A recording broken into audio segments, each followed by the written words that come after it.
What has two thumbs and makes a wine list?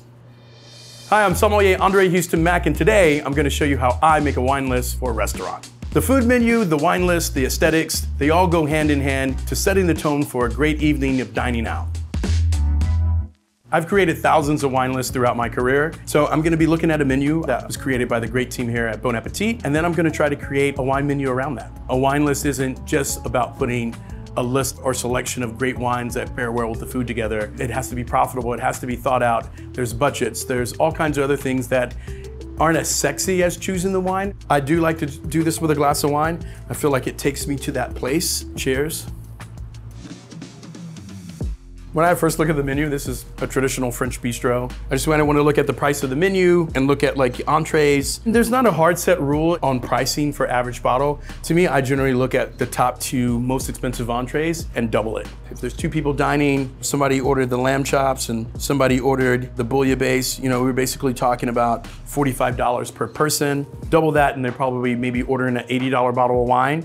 So like based off of these price points on the entrees, I'm thinking the sweet spot for wine would probably be somewhere around $80 to $150 a bottle. Wines by the bottle are traditionally done with a 3-time markup.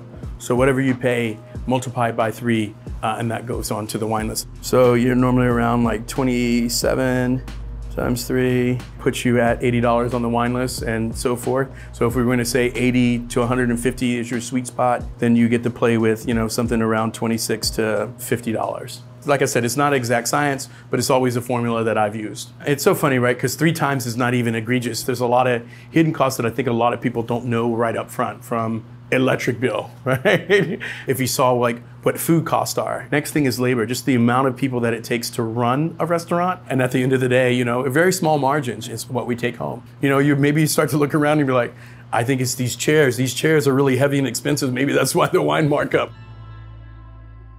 Whatever someone's going to pay for one of the hors d'oeuvres or one of the, you know, appetizers, so to speak, I think the wine by the glass should be priced the same there. So if I'm ordering the duck liver mousse for $17, there is an option for something to be around $15 to $18. And generally speaking, the rule of thumb is whatever you pay for the bottle wholesale is what you should charge for the glass. So if I bought XYZ Sauvignon Blanc for $15 a bottle wholesale, then I should sell it for $15 a glass. Once you open the bottle of wine, you're at risk. If they sit, you don't get a lot of turnover, then you get bad glasses of wine, there's more waste. So you need to cover your costs right away. So once you open that first bottle of wine, it should be covered, it should be paid for. People are gonna be throwing tomatoes and shit at the screen. Opening a restaurant is very expensive. Very, very, very, very expensive. And when you start to throw in a pretty large wine list, it gets to be way more expensive than that. But if I look at this, I would say this is medium to large place.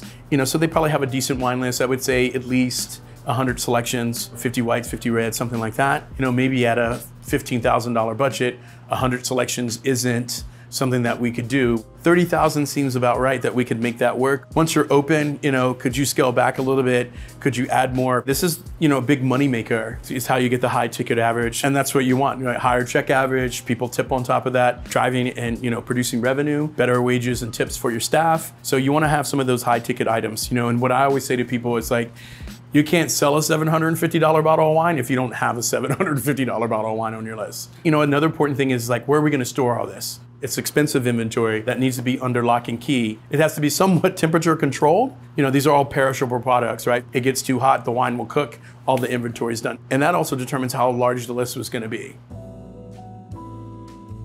We've gone through kind of some of the things that will determine pricing, selection, how many selections. Next, I would want to taste the food. Granted, these are all things that I've seen on any French bistro menu. The greatest hits: duck liver mousse, steak tartare, escargot, steak frites is like a huge one. It's classical bistro fare. I think we would be doing it a disservice if we just didn't use French wine. And what I would probably do here differently would be to look for some of the new kids on the block that are doing stuff a little bit differently. The first thing I would do, I think a fun exercise for me, is I would pair a wine by the glass for each item on the menu. So I know that I've selected one particular wine to go with each particular dish. And I think that kind of sews everything up. Onion soup, you know, under whites, I'm thinking, you know, more of what we call a filled blend from Alsace.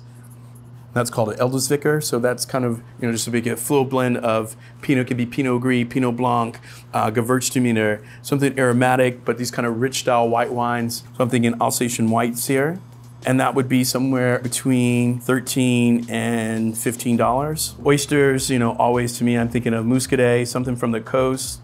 Definitely has like this salty brininess. Classic pairing with oysters. A bistro classic is steak frite. Thinking of more red wine here, something of Bordeaux. Looking at the price point of the lamb chops is at $55. I feel like someone who's gonna pay $55 for an entree would actually spend the extra $20 more to get an appropriate glass of wine for that. For here, I would probably do something like Syrah, so a little bit more peppery and more in depth. So maybe a declassified Côte-Rône from a well-known producer, meaning that it's just not, everyday Côte-Rône. Côte-Rône represents value, but here I think we'd like to step it up and do something a little bit on the higher end within that particular region. So definitely something that could be anywhere from, let's call it $18 to $20. Obviously, I have to have some champagne. To me, that goes hand in hand with pretty much anything on the menu. It's celebratory. We would have non-vintage. So non-vintage means that there's no vintage on the bottle, that it's from several different vintages. Then we would have vintage champagne, right? So that's where it has the vintage date on it. And then we'd also have, tête de cuvée, which is the head cuvées,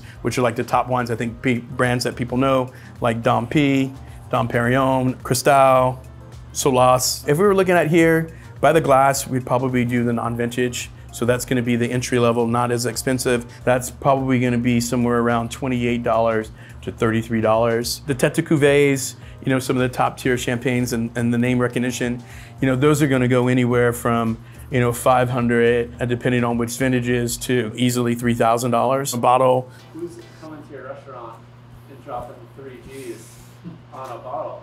This is New York, what are you talking about? Well, you don't know if you don't have it.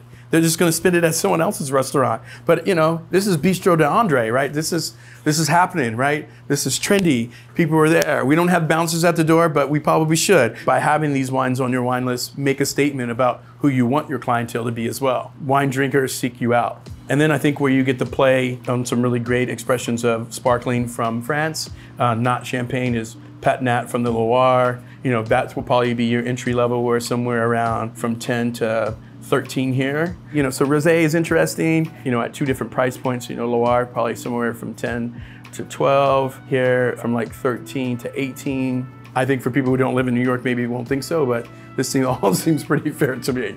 I mean, obviously I have some more things to flesh out here on the reds by the glass, but this should give me a snapshot of the list. Now when we go to the wine by the bottle list, we'll start to go through and kind of have multiple wines from those regions until we got to our selections of saying our 50 whites and our 50 reds. When pairing sweet wines, i.e. dessert wines, with dessert, you want the wine to be less sweet than the actual dessert. But you still want to pair kind of like with like, and the sweetness with sweetness. It's a wonderful way to end a meal. So dessert wines are more expensive in general than most wines, right? It's a little bit more labor intensive, especially when you start to talk about something like Sauternes, which I think is one of the most famous sweet wines produced in France. And this works on what we call noble rot. And noble rot is by just leaving the grapes on the vine long enough that they start to rot, and that dehydrates the grapes, but also concentrates the fruit. And so when you crush them, you get this kind of nectar. But what happens is you have to go what they call a triage. And so you'd have to send teams of workers in the vineyards to harvest, and it's not all at once. And they just harvest the parts that have the noble rot, and that gets expensive. Now you have more labor, you get less production because of the rot and the dehydration. So we're generally doing somewhere around a 3-ounce pour here for dessert wine. So you can't have a French bistro and not have Sauternes on the menu. And then we would go from there. I like a Banyuls. So Banyuls is from the south of France. It has more portly kind of qualities to it.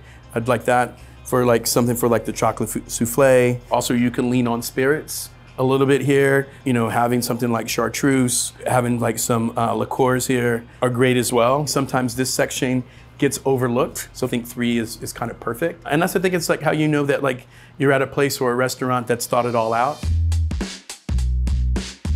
So today's exercise was just more of like kind of sharing my ideas with you of like how I start to create or even think about a wine list. We talk about the more that the curtain is pulled, on the wine world, I think people start to understand that it's just wine. All the mystery is kind of gone away, and the more information that you have been armed with, the better decisions you'll make.